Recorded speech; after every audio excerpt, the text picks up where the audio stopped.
प्रायोजक बैल कोल्हू कच्ची घानी सरसों का तेल, नाम ही पहचान है।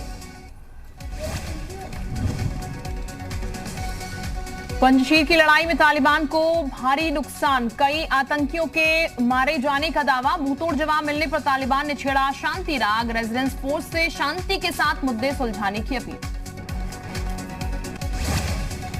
यूके में देखे गए अफगानिस्तान से लौटे 8000 आतंकवादी, खुफिया रिपोर्ट के मुताबिक आईएसआई आतंकियों की मदद से कश्मीर के लिए रच रही बड़ी साजिश।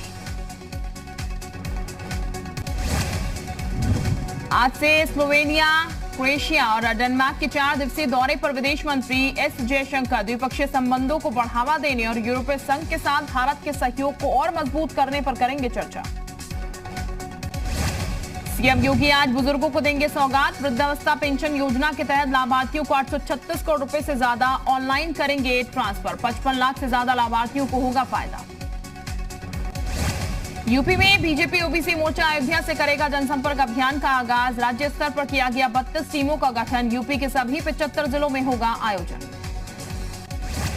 मसूरी गोलीकांड की बरसी आज, सीएम पुष्कर सिंह धामी मसूरी के शहीद स्थल पर शहीदों को देंगे श्रद्धांजलि। गौ संरक्षण को लेकर इलाहाबाद हाईकोर्ट का बड़ी टिप्पणी, कोर्ट ने कहा गाय को घोषित करना चाहिए राष्ट्रीय पशु, बीफ खाने वालों का नहीं है मौलिक अधिकार। ग्रेटर नोएडा में लव जिहाद का सनसनीखेज मामला, हिंदू लड़की से दोस्ती के बाद जबरन धर्म परिवर्तन का बनाया दबाव, यौन शोषण और 5 लाख की ठगी का भी आरोप। आजमगढ़ में पुलिस ने भूत प्रेत को भगाने के नाम पर धर्मांतरण कराने वाले आरोपी को पुलिस ने किया गिरफ्तार, ईसाई धर्म की किताबें पढ़ाकर करा रहा था धर्म परिवर्तन। विधानसभा चुनाव की तैयारियों में जुटी बीएसपी, 10 मंडलों के पदाधिकारियों के साथ मायावती ने की बैठक, बूथ स्तर पर चुनाव की तैयारियां करने के निर्देश। विधानसभा चुनाव के लिए बीएसपी ने कानपुर की बिल्हौर से घोषित किया उम्मीदवार, पार्टी की ने मधु गौतम पर जताया भरोसा, बीएसपी नेता ने कहा शिक्षित महिला को दिया मौका।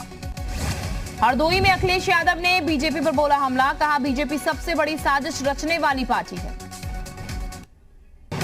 बीजेपी ने 2022 चुनाव के मद्देनजर सभी जिलों के कोर ग्रुप का किया गठन, दोनों पूर्व मुख्यमंत्रियों के साथ ही कैबिनेट मंत्री और सांसदों को भी जिले के कोर ग्रुप में किया गया शामिल। मशहूर शहनाई वादक की गैंगरेप पीड़ित नातिन ने सीएम योगी से लगाई आरोपियों की गिरफ्तारी की गुहार, पुलिस की कार्रवाई पर उठाए सवाल, कहा गैर जमानती वारंट जारी होने के बाद भी खुलेआम घूम रहे हैं आरोपी।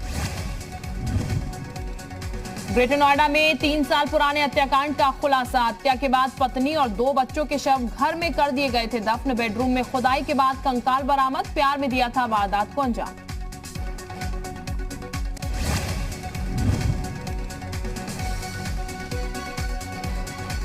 जालौन